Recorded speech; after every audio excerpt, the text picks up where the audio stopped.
आज नरेंद्र मोदीजी तिसऱ्यांदा देशाचे पंतप्रधान बनत आहे। संपूर्ण देशामध्ये अतिशय उत्साहाचं वातावरण आहे आणि मोदीजींच्या मंत्रिमंडळामध्ये शिवसेनेच्या माध्यमातून मला त्या ठिकाणी मंत्रिपद मिळत आहे। त्यामुळे शिवसैनिकांमध्ये डबल उत्साह आहे। तिकडे अजित पवारांच्या राष्ट्रवादीत मात्र कॅबिनेट मंत्रिपद मिळालं नाही म्हणून नाराजी पाहायला मिळाली। आपल्याकडे कॅबिनेट मंत्रिपद आहे नाही, या ठिकाणी जे आहे MOS स्वतंत्र प्रभार असणारं MOS या ठिकाणी आम्हाला मिळालेलं आहे। कॅबिनेट मंत्रिपद मिळालं। अरे हे बघा, तुम्हाला आमचे मुख्यमंत्री एकनाथराव शिंदे साहेबांनी सुद्धा सांगितलं, मीही तेच सांगतो, आमची पार्टी भारतीय जनता पक्षासोबत बार्गेनिंगचा विषय नाही। आमची एका विचारधारेचा आमची युती आहे आणि ती गेल्या 35 वर्षापासूनची युती आहे आणि म्हणून निश्चितच या ठिकाणी हे सरकार टिकलं पाहिजे, चाललं पाहिजेत आणि देशाचा विकास झाला पाहिजे, हाच आमचा हेतू आहे। कॅबिनेट मिळावं शिवसेनेला, कॅबिनेट मंत्रिपद शिवसेनेला एक्सपान्शनमध्ये कदाचित आम्हाला ते कॅबिनेट मंत्रिपद मिळेल। नक्कीच धन्यवाद। या सगळ्या घडामोडीनंतर आपल्यासोबत बातचीत केलेली आहे, त्यांची वर्णी लागली आहे मंत्रिपदाच्या निमित्तानं। व्हिडिओ जर्नलिस्ट प्रकाश भोये समित, ज्ञानेश्वर चौकमल, पुढारी न्यूज, नवी दिल्ली। आणि त्याचप्रमाणे पुण्याहून खासदार म्हणून आलेले आणि ज्यांच्याकडे एक तरुण नेतृत्व म्हणून सुद्धा बघितलं जाते मुरलीधर मोहोळ यांनी सुद्धा संवाद साधलेला आहे। आपण पाहूया काय म्हणतायत मुरलीधर मोहोळ। मंत्रिपदाच्या आलात, शिवाजी महाराजांना अभिवादन करताय, आता शपथविधीसाठी पुढे निघाला। कुठलंही चांगलं काम करायला आपण निघालो, नंतर एखादं शुभ काम करायला शेवटी आपल्या आराध्य दैवताचं, आपल्या कुलदैवताचं आपण दर्शन घेतो। छत्रपती शिवाजी महाराज हे आपलं आराध्य दैवत आहे, हे आपलं कुलदैवत आहे आणि म्हणून मला असं वाटतं की सर्वप्रथम महाराजांना नमस्कार करूनच पुढे जाणार आम्ही। काय इच्छा व्यक्त केली महाराजांकडे? काही ना, आशीर्वाद घेतला, इच्छा काय। आपण बघतोय सगळे जे महत्वाचे पुण्यातून आलेले परिवारातले त्यांचे सदस्य, त्यांचे कार्यकर्ते राष्ट्रपती भवनाकडे रवाना झालेले आहेत। शपथविधीच्या निमित्तानं मुरलीधर मोहोळ हे राष्ट्रपती भवनकडे रवाना होताना आपण पाहतोय। व्हिडिओ जर्नलिस्ट प्रकाश भोये समित, ज्ञानेश्वर चौकमल, पुढारी न्यूज, नवी दिल्ली।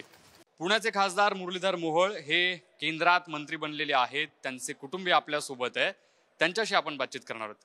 पत्नी आहेत, आई आहेत, आईंशी आपण बोलूच अगोदर तुमच्यापासून सुरुवात करतो, कारण एका यशस्वी पुरुषाच्या पाठीमागे त्याच्या घरातल्या महिलांचा खूप मोठा वाटा असतो असं म्हणतात। तुम्ही कायम प्रचारात देखील सोबत होतात।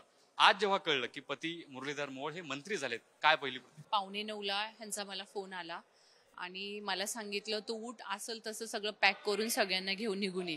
मला काहीच सुचत नव्हतं, म्हणजे माझ्या अक्षरशः पाय लटलट करत होते। मी ह्यांना जाऊन सांगितलं सगळ्यांना, आम्ही आहेत तसे निघालो। तो क्षणच एक वेगळा होता ना, मला रडायला पण येत होतं, हसायला पण येत होतं आणि काही सुधरतही नव्हतं, कारण लगेच आहे तसं बोलवलंय। मी रात्रीपर्यंत यांना विचारत होते काय आहे का आपल्याला संधी, काय संधी आहे का? नाही बोलले, असं काही नाही, आपण इथपर्यंत आलो हेच खूप आहे, ह्याच्यानंतर बघता येईल। पण सकाळी जेव्हा फोन आला तेव्हा एकदम आश्चर्याचा धक्का होता हा सगळा आणि काही सुधरतच नव्हतं। पण आत्ताच आम्ही एक अर्धा तास झाला असेल आम्हाला येऊन, आम्ही पहिल्यांदाच त्यांना भेटलो आणि ते म्हणले मलाच माझा विश्वास नाही वाटत की आपण इथंपर्यंत पोहोचलो। नरेंद्र भाईंच्या टीममध्ये आपल्याला काम करायला मिळणार, देशासाठी काम करायला मिळणार, महाराष्ट्रासाठी आणि त्याहूनही आपल्या पुण्यासाठी नक्कीच पुणेकर जनतेने भरभरून आशीर्वाद दिलाय आणि ते नक्कीच हा विश्वास सार्थ ठरवतील।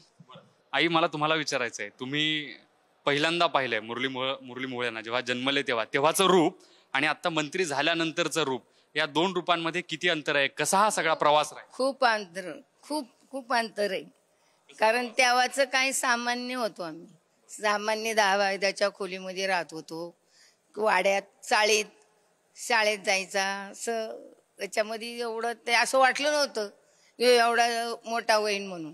तर काय सांगण्यासारखंच नाही। परवा मोदींनी पाठवून वाट टाकला तर मी तिकडं रडायला लागली, ते शाबासकी दिली ना त्यांनी। आता तर केंद्रातलं मंत्रीपद मिळतंय, केंद्रात मंत्री, डोळ्यात पाणीच मायना, भरपूर आनंद।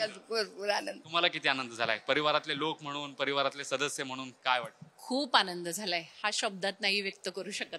व्हिडिओ जर्नलिस्ट प्रकाश भोये समित, ज्ञानेश्वर चौकमल, पुढारी न्यूज, नवी दिल्ली।